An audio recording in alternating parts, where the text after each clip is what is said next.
Hey Bobcats, my name is Ramel and I'm here to show you how the filter option works on the UCEAP website. So to get started, visit ucep.universityofcalifornia.edu. Once you're there, choose the menu tab and then find a program.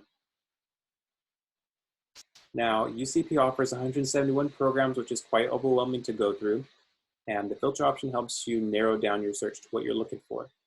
So you can find that here on the left, and we can get started with viewing the disciplines. So choose whatever discipline you're in. And then as you do so, you'll probably see that your program search has been narrowed down. You can take this one step further by choosing which subject area you're in, so which is basically your major. Then choose chemistry, and now we can see we have 50 programs that match our search. And that's all these options here that are in blue. These are the different countries at different universities. If you hit the Load More tab, you can see that there's more options to choose from. Now, on the left side, there's still quite a few more filter options to go through, but I encourage you all to look through them independently.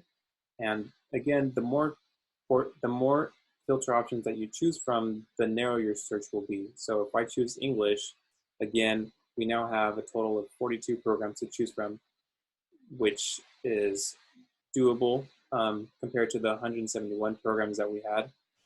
And with that, I hope that this video was helpful, and best of luck to you all.